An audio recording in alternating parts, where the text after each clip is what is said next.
A beautiful stretch of beach in France that played a crucial role in World War II is now a hugely popular travel destination.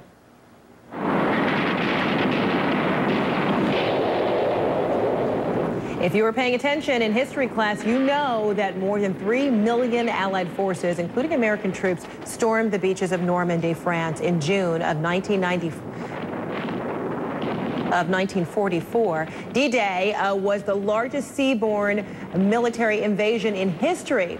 This is what the beautiful beaches of Normandy look like today. We're going to show you the best way to get there. My next guest knows intimately. She was there as a child. She remembers what that felt like, and she's with us now to give us a better idea of how to get there. So Kate Maxwell is the editor-in-chief of Jetsetter.com. She's joining me live right now from New York. Good to see you, Kate. Good to see you, Frederica. All right, so even though you were a child, you remember it as though it was yesterday. For most folks, yeah, for most folks, they've got to get there by plane to get to Paris. But then, once you get to Paris, are you advising folks to just, you know, get on a train, rent a car, get to Normandy right away, or spend a little time in Paris first? I mean, it's Paris, you know, it's one of the most beautiful cities in the world, so I would definitely spend at least a night there.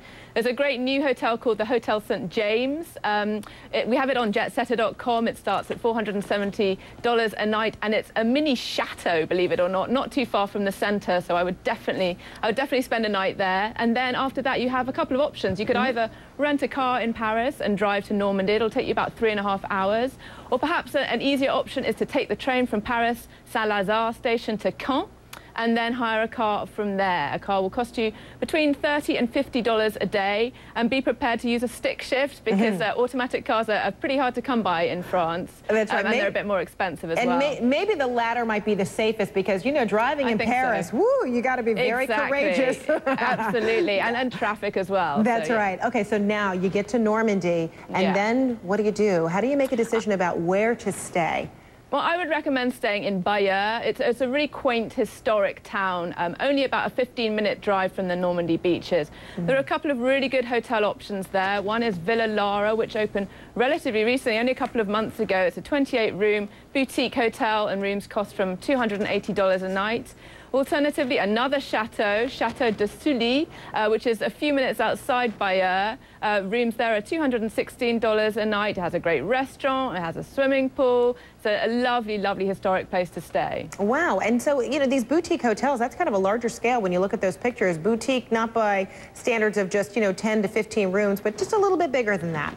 Yeah, I mean, the term boutique has changed a bit in the last few years. All right, so how many days? Oh, okay. Now, how many days do you need to give yourself to really maximize, get the best out of your trip to Paris and Normandy?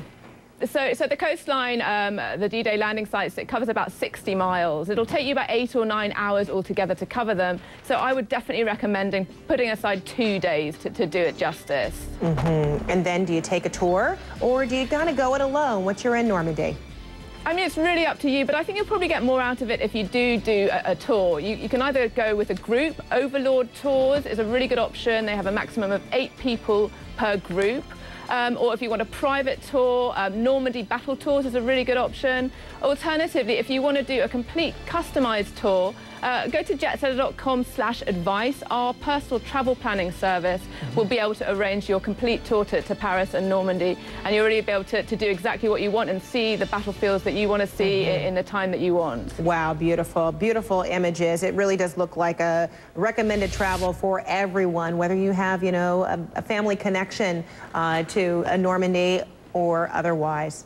Right. All right, it's Kate a great Maxwell. cross-generational trip, actually. Yeah, it really is beautiful. All right, Kate Maxwell, always good to see you. Thanks so much, editor-in-chief of Jetsetter.com. Thanks very much. All right, and of course, if you want to get more information, you can go to jetsetter.com/advice and find out a little bit more intimately about those kind of travel options.